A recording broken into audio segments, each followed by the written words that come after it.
Welcome into Outkick the Show. I am your fearless leader, Clay Travis. I hope wherever you may find yourself across this great nation, you are having a good Friday and you're ready to roll into a spectacular weekend. My name is Clay Travis. I do a show called Outkick the Show. I also do a show called Outkick the Coverage, which is on every morning, Fox Sports Radio nationwide, 6 to 9 a.m. Eastern. And starting Monday, I will be on a daily television show where I'm sitting right now. I can see the logo for our new show. It's called Lock It In. It'll star me, Todd Furman, Cousin Sal from The Ringer and The Jimmy Kimmel Show, and Rachel Bonnetta, who I think you guys are going to find out is a total star. And I can't wait to do it. I'm going to be even busier than I am now. Don't worry, I'm not going to change Outkick the Show. We will still be doing it. We'll still be having a lot of fun. But we've got a lot to get to here in the show. I want to give you the rundown before I get into who's presenting the show. NFL ratings have tanked again, down nearly 24% since Colin Kaepernick took a knee. Going to give you my college football gambling picks. New York Times editorial gate, who was the source. And Al Sharpton, to their credit, Al Sharpton and MSNBC have invited me on his television show, and we're trying to work out a date that will work for both of us. Hopefully I'll be able to do it live from his studio in New York City. So I want to give him props for extending an invite, even though it's likely that he and I disagree on a lot of different things, all right? So there is much to get to here. I want to tell you off the jump here, Sportsbook Review. Make sure that you go to Sportsbook Review. You will find there all of the best lines, whether it's NFL, whether it's college. You can find the best possible source to place your bets because oftentimes a point matters one way or the other. If the Falcons had not come back like they did, it would have made a big difference who was going to be able to tie all that in. So we will discuss all of this, and we will continue to break down all of the gambling news, especially starting on Monday when we're doing it more often. So I want to encourage you guys again to go to sportsbookreview.com. Okay, on top of that, I want to tell you, my guy Ryan Kelly, go to thehomeloanexpert.com. All over the country, if you've got too much debt, you got credit card hanging over your head, all sorts of major issues associated with not being able to pay your bills, 20+% interest, everything is piling up, it's getting stressful. Why not trust my guy, Ryan Kelly, at The Home Loan Expert? Tell him Outkick and Clay Travis sent you. I'll give you a free year's VIP subscription so you can get rich off my gambling picks and so you can get a free book autographed by me. I will tell you right now that it is a good deal, and you'll be glad that you do it if you go to thehomeloanexpert.com. All right, lots to get to. Going to talk about the Falcons and the Eagles game last night. I was on the Falcons. I took that one on the chin. The Falcons should have won, I think. But let's talk first about why the ratings are down. So this is an important detail. Since Colin Kaepernick kneeled, ratings for the opening Thursday night football game in the NFL are down nearly 25%. 24% overall. They were down an additional 8% last night. I believe they were at a 17.7 in 2015. Now they are at a 13.4. Now, there are many theories out there as to why the ratings are down, right? For instance, you could believe, and I think make a strong argument, that the NFL product has become crap. I'll give you one play for me that was significant, okay? Last night, we have a situation where the pass rusher is coming in for the Atlanta Falcons. Nick Foles has dropped back to pass. We have a clean hit on the quarterback, and then we get a roughing the passer flag because he drove his body into the quarterback. Now, I don't know about you, but when you dive through the air and you make a tackle, and you follow that tackle back down to the ground because you cannot continue to fly like you are Superman, it is almost impossible unless you have Matrix-level Keanu Reeves Neo skills extraordinary to roll off the man that you are tackling and not land on top of him. I don't understand. A lot of people are going to blame the officials for these calls. I don't understand how the NFL believes that they can create a rule like this and apply it, and it's going to make the game better. I understand the goal is to make the NFL safer. Let me ask you a question here. What's wrong with NFL players assuming the risk and having significant injuries to their bodies as a result? They are getting paid millions of dollars now. They know what happens if CTE is a threat. They know that their bodies may well end up being broken and bloodied, okay? But in exchange for their physical injuries, they are being compensated at an incredibly high level. There are all sorts of people that don't make that much money that go into coal mines every day and put their bodies on the line. I'll give you an example. My grandfather, who I was named after, was from rural, poor Kentucky. And everybody in the Travis family in the turn of the century, in the early 1900s on up to the Depression, worked in coal mines. Okay? All of the people that I share a name with in Kentucky. My grandfather had an 8th grade education and got out of the coal mines by moving down to Nashville and getting a job in a factory in DuPont, which was much safer than it would have been if he had continued to work in the coal mines. But lots of good people every day put on a hard hat and go into labor in a dangerous physical job because they, in exchange, are trading danger for money, right? If you work on a construction crew high up in the sky, there are deaths all the time on that construction crew. You are compensated well because the danger to work on that construction crew is different than the danger to work on a first floor home in a construction crew, right? In America, we believe that there should be certain safeguards that exist. Within the parameters of acceptable employment, we also believe that you can pay more for jobs that are more dangerous. And so I don't understand why the NFL is trying to eliminate violence from football, because they have already been proven to settle all claims. And now if you play football, you assume that risk, right? If you go in and fight in MMA fighting, you probably are not going to have a normal, full lifespan, right? The average MMA fighter is probably not going to live who fights a lot, is probably not going to live to be 95. And when they're 60, they are probably going to have all sorts of debilitating health-related reasons that they developed in their teens, their 20s, and their 30s. But in exchange for those injuries to their body, they are willing to take more money at this point in time, right? I just think it's an incredibly dangerous line for the NFL to go down. I understand the importance of protecting health and safety, but the NFL is producing a violent game. And if you start to arbitrarily penalize violence, the way that many fans are going to respond is they're going to say your product is crap. And that's what I thought last night when I watched the first half. The two best things that happened in the first half last night. One, the Boyz II Men national anthem. Two, the Philadelphia Eagle fans booing their team as they went off the field, 6-3 score after they had just won the Super Bowl the first half that they play at home. Okay? That was awesome. That was the best thing that happened on the field. When I say Boyz II Men and the fans booing their team was the best thing that happened in the first half, that's not a good sign for the NFL's product. I think there's an argument to be made that the NFL players are so skilled that it produces a not very good product compared to college football. Here's my other big thing with college football. If you watch a college football game and it's a bad one, there are tons of other options that you can go seek out on television. For instance, tonight, I'm going to tell you right here, and I think this is an interesting question. Sorry, tomorrow night. Tomorrow night, if you are a college football fan and you want to kick back and you want to watch college football while you have a couple of beers, you hang out with your buddies, or just after you get your kids to bed, you finally have some time to kick back, right? There are a lot of college football games that you can choose to watch on television, right? You can watch Kentucky, Florida. Can the Wildcats end a 31-year losing streak, the longest in the current NCAA football? You can watch Penn State play a rivalry game against Pitt. You can watch USC and Stanford and try to figure out which of these Pac-12 teams is potentially a threat to Washington. You can watch UConn and Boise State and just see how many points Boise State can score. You can also watch Michigan State and Arizona State, right? All of those games are going on. One of them is going to be good. And so much like with the NCAA tournament, if you're watching college football, you don't hold it against everybody. If Clemson, Texas A&M, which I should have also included, is a blowout, you go watch another game.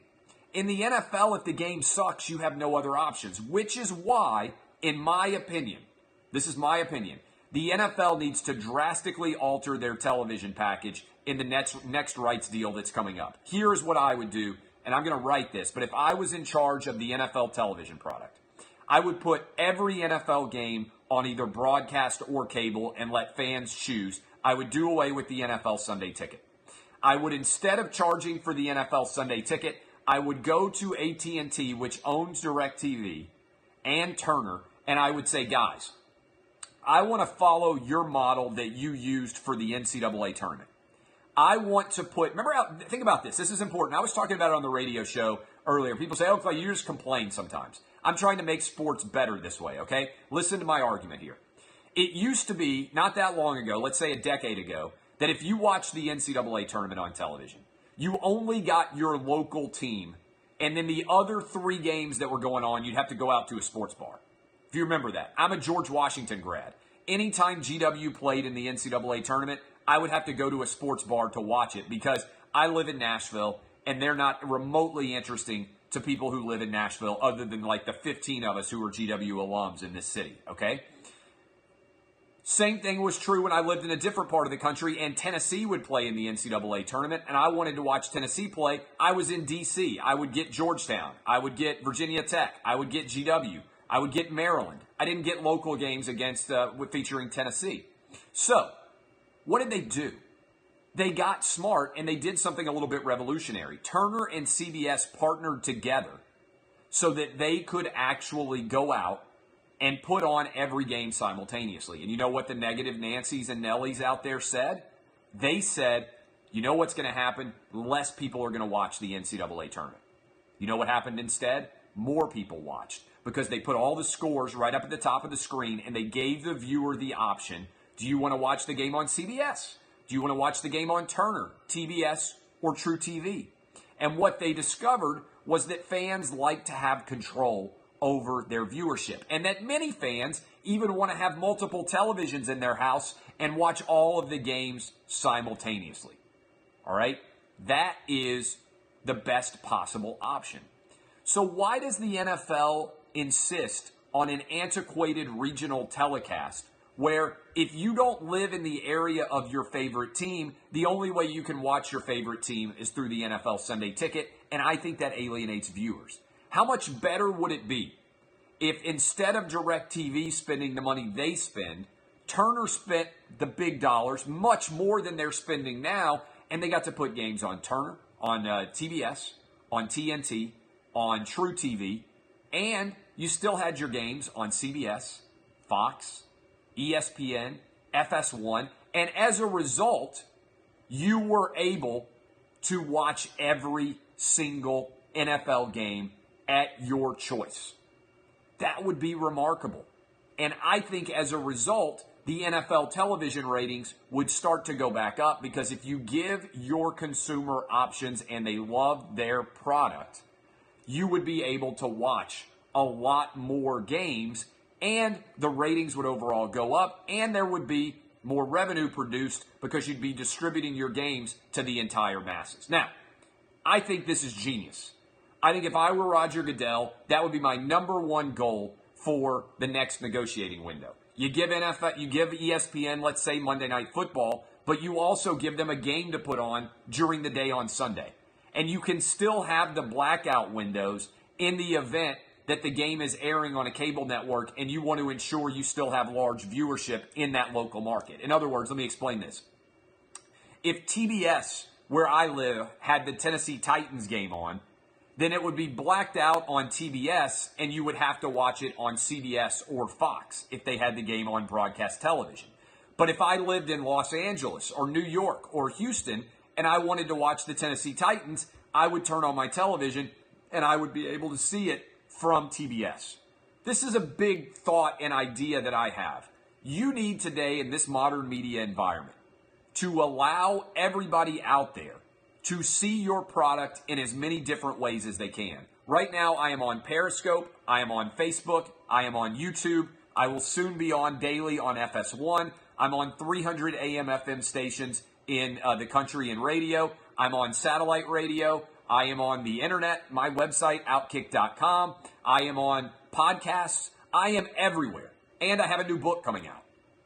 It's impossible to miss where I am, right? There are so many different ways for you to be able to find my content that you can find it anywhere.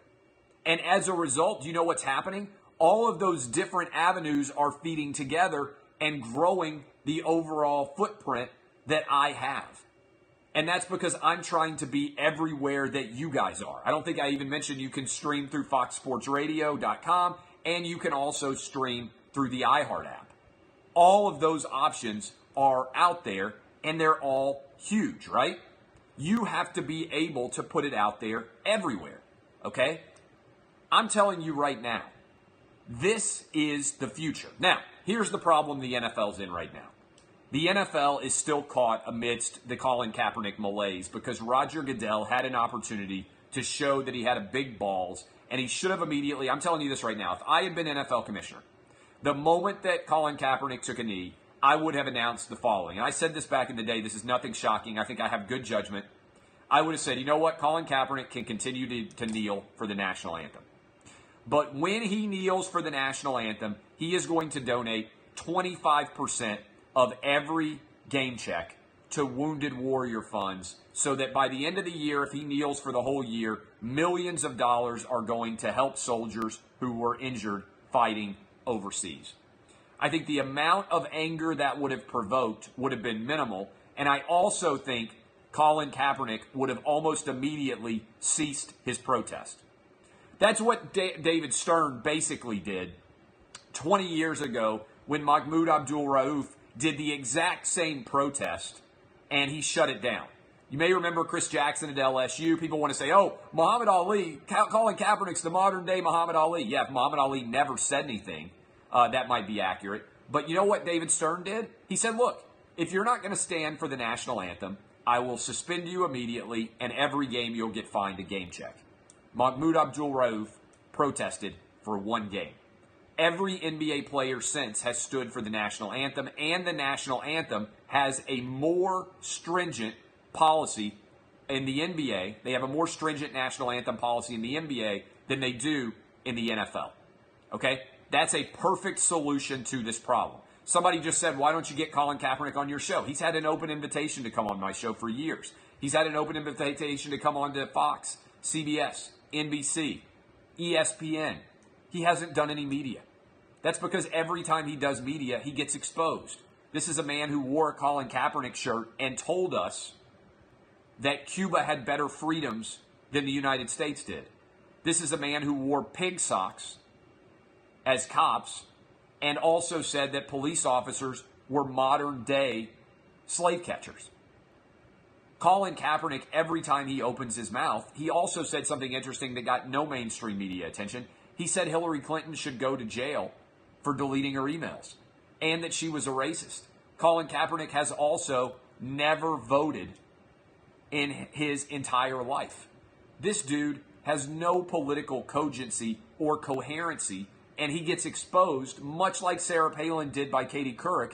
If somebody sat down and grilled Colin Kaepernick for a straight hour, like I would love to do, the end result would be nothing left of Colin Kaepernick but blood and guts. He's got no substance to himself. Okay? That is the truth. And somebody wrote in today and had a great point on Outkick. I want to give this guy credit who wrote in and pointed out that really, when you look at it, Colin Kaepernick is the only beneficiary of Colin Kaepernick's protest. Think about what has happened since he protested. Trump was elected president. I think Colin Kaepernick helped to make that happen. NFL ratings are way down. ESPN ratings are way down. They've laid off 300-plus employees. The number of unarmed black men shot hasn't changed at all. It's still very rare, by the way. So far this year, 34 unarmed people have been shot and killed by police across the entire country. 17 of them are white, 13 of them are black, 4 of them are Hispanic. Bees, wasps, and hornets have killed more people in America this year that are unarmed than police have. Trust and respect for police officers is way down. Riots increased. Nike shares are down. The only person who has benefited from Colin Kaepernick's protest is Colin Kaepernick. So if I believe that this is a main issue, right? The reason why ratings are down. Other people can say, well, the reason ratings are down is because of cord cutting. Cord cutting existed 2 years ago when the NFL was setting all-time ratings highs. Well, ratings are down because people are paying more attention to politics. Actually, political television ratings are starting to moderate, and they aren't changing that much. Well, the NFL ratings are down because of Netflix and all these other things. No. I think the reason NFL ratings are down is because politics mixed with sports is bad. And I use this as partly anecdotally, but in the recent history, when I went down to Rosemary Beach last weekend, I arrived at the airport and I got picked up by an Uber driver. Uber driver had no idea who I was. I love talking to people who have no idea who I am because I get kind of an unvarnished look. I'm in the Uber for 25 minutes with him. We're just talking about everything. I said, and he's a big football fan, has a daughter that went to Florida State, went to Miami. And we were talking all about it. I said, what's your verdict on the NFL? He said, I haven't watched since Colin Kaepernick started protesting. I went to get my hair cut at Supercuts the other day. When you got great hair, you can go get your hair cut anywhere. 60-year-old white woman, just talking with her. She has no idea who I am. I'm like, what did you do recently? I said, you know what? I took my boys to the Titans-Bucks preseason game. You know what the first question she asked was? What did they do during the national anthem? This idea that's out there, which I think is being popularized by mainstream elites in New York and LA because they refuse to acknowledge the middle part of the country, that Colin Kaepernick's protest and that politicizing the NFL has not hurt, is actually a really bad take. And what's amazing is when you share that opinion, there are all these Kaepernicks on Twitter. A lot of them are bots, I think, that come rising up to his defense. I don't know why it pains them so much to admit that Kaepernick is bad for business. There's no doubt he's bad for business. Now, I do think the commercial that Nike aired is so bland and inoffensive that it's an intriguing question whether that helps or hurts the NFL. On the one hand, it hurts the NFL because it keeps Colin Kaepernick out in the mainstream, right? On the other, it has taken the hate that existed for the NFL and translated it to a certain degree to Nike. And I think Nike is going to bear the brunt of this decision because I think a lot of people are going to buy less Nike products going forward. I'm telling you right now, I don't believe this is going to be good for Nike's business. I think in the next quarterly earnings, they're going to come out and miss earnings, and they're going to make up some excuse other than Colin Kaepernick for why they missed earnings. But I think the result is going to be people like me who are dads that make decisions on how many kids' shoes they're going to buy. I'll buy Under Armour, or I'll buy Adidas, or I will buy somebody else. I think it makes a lot of sense. So I don't think it makes very much sense for the decision that Nike made to the decision that they made, right? I mean, that's my personal opinion. So I think it's beyond a doubt now that the NFL has been hampered in substantial ways by the NFL protests, all right? I just don't have any doubt at all. And by the way, I'm going to block this guy. I don't understand, like, the number of people out there who don't understand basic stock market storylines. It astounds me. Like, people are like, oh my God, how dare you say Nike's down because they signed Colin Kaepernick when it dropped 3.16%. The front page of the Wall Street Journal was all about Nike for that exact reason. It's unbelievable to me. All right, so I am now diving in here with all of these gambling picks. I got to get ready. By the way, I want to give you a heads up. My new television show called Lock It In debuts tomorrow, Monday. Monday at 4:30 Eastern, 3:30 Central, 2:30 Mountain, 1:30 Pacific. Set your DVRs. Let me know what you think about it. Okay? My picks. Mississippi State. They're going to cover over Kansas State. UCLA, Oklahoma. Oklahoma's going to blow out UCLA. Kansas, Central Michigan. I love Central Michigan. Kansas has not won a road football game since the Jimmy Carter administration. Memphis at Navy and the over. Arkansas State at Alabama. Clemson at Texas A&M. I think A&M is going to keep it close. I love A&M. We've got the Mizzou over Wyoming. And these numbers continue to adjust. So everybody out there who is like, oh, what's going on with the numbers? Like, the numbers constantly adjust. So I give you the picks on Monday. If you sign up to be an Outkick VIP, you get an autographed copy of my book. Plus, you get early access to the picks on Monday so that you can bet them at the same number that I did. And then on Wednesday afternoon, I put out the picks, and now on Friday, I'm giving them to you again. So people say, why don't you give me the number? Well, the numbers have moved a ton since then. Maryland at Bowling Green, the over. Arkansas at Colorado State, the over. And we are going 12-0. So I think this is going to be a great weekend, and it should be outstanding. All right, want to give props to MSNBC. All right, I want to give props to MSNBC. They reached out to me, and Al Sharpton invited me on his show. I am going to do MSNBC. CNN has banned me. To Al Sharpton and MSNBC's credit, I have to give them credit. They invited me on the show. They want me to be on with them, and so I think it makes sense. By the way, several people asking, the show's going to be on FS1. The show is going to be on FS1 from 4:30 to 5:30 Eastern. So Al Sharpton invited me to come on his show. I am going to go on his show the week that my book comes out. I'm going to go in person in New York City, and the Reverend Al and I will chop it up. It should be a lot of fun. I can't wait. Fox News is going to have me on. We're going to have a good old time the week that the book is released, and I can't wait. I can't wait for the book to finally be out, but it should be a good discussion between me and the Reverend Al. The date, I'll give you the date later. They wanted me on Sunday. I couldn't do this Sunday, but I will do another in a couple of weeks. All right? Okay, couple of other things that I want to hit here. I love this story. Honestly, I love the drama of it.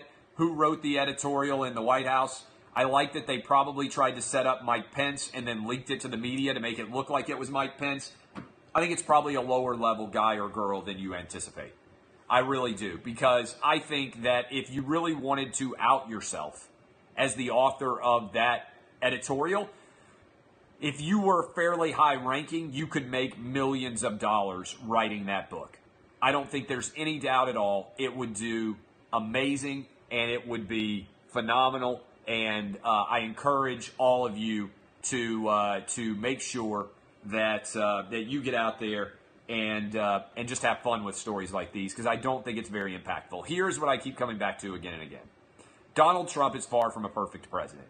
So far, he has not made any decision that has fundamentally made the United States a worse place. The unemployment rate is at a record low. We are approaching record and rapid levels of growth. If everybody on social media would just sit back and chill and go get a damn job and spend less time social justice warrioring and a lot more time hanging out and just realizing that we live in the best country in the world, that there has never been a country where there's more opportunity, that the country has never been safer and better than it is at this exact moment, everybody be a lot happier. Everybody wants to compare this country to 1968. In 1968, MLK got assassinated. RFK got assassinated. Many of the big cities in America burned. And 50 years later, we were at war, by the way, in Vietnam, and there was a draft, and many kids were getting grabbed